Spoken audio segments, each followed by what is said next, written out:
देखिए, आप चाहे मानो या नहीं मानो, लेकिन पुनर्जन्म आपको स्वीकार करना पड़ेगा। कोई व्यक्ति ईश्वर को मानता है या नहीं मानता है, उससे वो व्यक्ति मर नहीं जाएगा, उसके कोई फर्क नहीं पड़ता। बहुत सारे दुनिया में महान महान लोग भी हुए हैं जो नास्तिक थे। भगत सिंह का एक बहुत प्रसिद्ध लेख है, मैं नास्तिक क्यों हूं। बहुत महान महान लोग हैं जो कहते हैं सब नास्तिक हैं हम तो, यानी ईश्वर की सत्ता, ईश्वर को हम नहीं मानते हम तो। कुछ लोग मानते हैं, कुछ नहीं मानते। लेकिन कर्म सिद्धांत को जो नहीं मानता, यह चीज तो इम्पॉसिबल है। कोई कहते हैं साहब मैं तो कर्म को मानता ही नहीं हूं। किसी व्यक्ति ने जैसे मान लीजिए कोई अच्छा कर्म किया, बहुत अच्छा कर्म कर रहा है, और 30 साल की उम्र में उसकी अचानक मृत्यु हो गई, तो कर्म सिद्धांत का एक फल होता है, एक नियम होता है कि जो जैसा कर्म करता है उसको वैसा ही फल मिलता है। अच्छे कर्मों का अच्छा फल, बुरे कर्मों का बुरा फल। तो आपने, या जैसे किसी भी व्यक्ति ने कोई अच्छा कर्म किया अपने जीवन में, 30 साल की उम्र तक वो अच्छा ही अच्छा कर रहा है, और अचानक 30 साल की आयु के अंदर उसकी डेथ हो गई, तो उसने जो अच्छे कर्म कर रहा था, अच्छे कर्म किए थे, उसका फल तो उसको नहीं मिल पाया जो मिलना चाहिए था, नहीं मिल पाया। तो क्या कर्म सिद्धांत का कोई महत्व नहीं है कि एक व्यक्ति ने जीवन में अच्छा अच्छा कर्म किया और अचानक उसकी मृत्यु हो गई? या जैसे 60-70 साल की आयु भी वो जी करके गया, लेकिन उसको अच्छे कर्मों का फल नहीं मिल पाया। और किसी व्यक्ति ने अपने जीवन में केवल और केवल बुरे कर्म किए, लोगों की हत्याएं की, लूटमार, डकैती, पूरी जिंदगी भर झूठ बोला, पूरी जिंदगी भर हमेशा बुरा किया, और वो बड़ी शान से जी के जा रहे हैं, तो आपके ये दिमाग में आता तो होगा ना कि यार ऐसा थोड़ी हो सकता है। तो वो व्यक्ति जिस दिन मरेगा, तो क्या उसने जो पूरी जीवन भर बुरा कर्म किया, क्या उसको फल नहीं मिलना चाहिए? इस रूप में आपको कर्म सिद्धांत को स्वीकार करना ही पड़ेगा कि उस व्यक्ति का पुनर्जन्म होता है, दोबारा जन्म होगा, और उसके जो पिछले कर्म होंगे पिछले जन्मों के, उसके आधार पर उसका अगला जन्म निर्धारित होता है। अगले जन्म में उसको बहुत अच्छी अच्छी चीजें, हो सकता है कि उसका जन्म बहुत अच्छे स्थान पर हुआ हो। आप कई बार इसको देखेंगे कि कोई मुकेश अंबानी के घर पैदा हो रहा है, और कोई जो भिखारी जो होता है, जो सड़क पर रहता है, उसकी भी तो संतानें होती है। किसी का जन्म वहां हो रहा है सड़क पर, और किसी का एक मुकेश अंबानी के घर पर जन्म हो रहा है।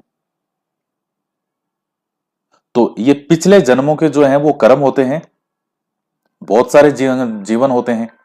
कई कोई व्यक्ति इस जन्म में मान लो बहुत बुरे कर्म कर रहा है। मैं जो बात बता रहा हूं बहुत ध्यान से सुनना इसको। अब एक बार इसको साइकोलॉजी का मत समझना, ये आपके जीवन का असली गूढ़ रहस्य है। ये किताबें विताबें तो चलती रहेगी, ये तो नौकरी लग जाओगे, लेकिन ये चीजें आपकी जिंदगी भर काम आएगी। आपका अगला जन्म कैसा होगा वो डिसाइड होने वाला है, तो ध्यान से पढ़ना। नहीं तो कहीं बिल्ली बनोगे, ऊंदरा, चूहा, गधा, पता नहीं क्या बन जाओगे। और इंसान भी बनोगे तो पता नहीं कैसा जन्म कहां मिले, किस रूप में मिले। तो आपके सामने कई बार कोई व्यक्ति ऐसा मिल जाता है जिसके जन्म बड़ी मौज ही मौज है उसके, और बहुत ही घटिया व्यक्ति है, निहायती वाहियात व्यक्ति है, लेकिन उसके कोई कष्ट नहीं है। वो उसके पिछले जन्मों के जो अच्छे कर्म थे वो उसको पे हो रहे हैं अभी।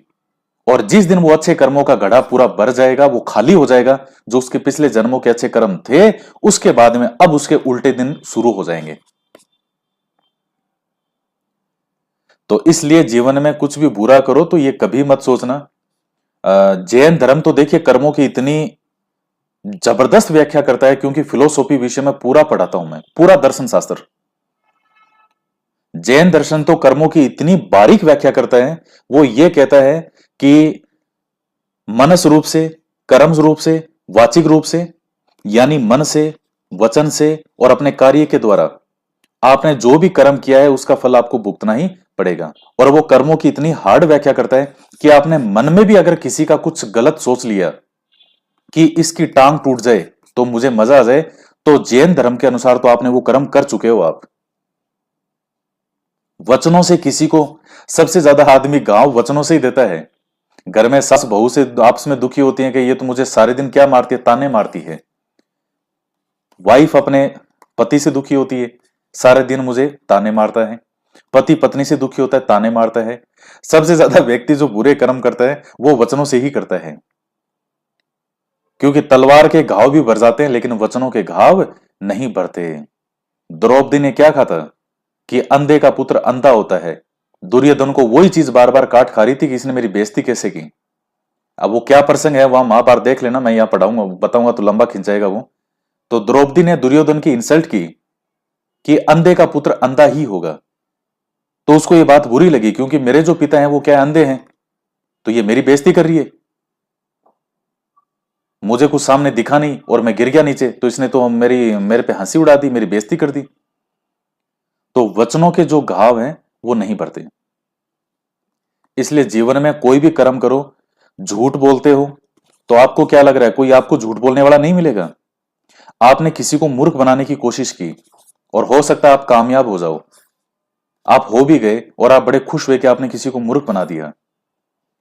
कोई आपको भी भविष्य में ऐसा मिलेगा जो आपको ऐसा मूर्ख बनाएगा कि आपके पांव के नीचे जमीन नहीं रहेगी।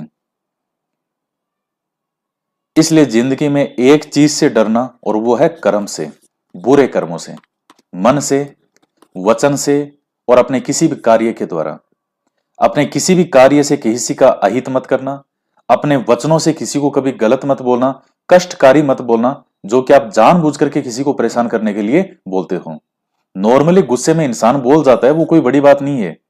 व्यक्ति का स्वभाव 24 आवर्स एक जैसा तो नहीं रह सकता, लेकिन जानबूझ करके उद्देश्यपूर्ण तरीके से किसी को ठेस पहुंचाना, और मन में भी अगर आपने किसी का बुरा सोच लिया तो वो चीज भी गलत है। क्योंकि जिस दिन कर्म सिद्धांत चल रहा है और जिस दिन बारी आएगी वो अपने आप ही निपट जाएगा। कोई आपका बुरा कर रहा है, अपने आप ही सलट जाएगा। तो इसलिए जिंदगी में परेशान मत होना, कर्म सिद्धांत अपने आप चलता है, इसको आज तक तो कोई टाल नहीं पाया। फिर उसके बाद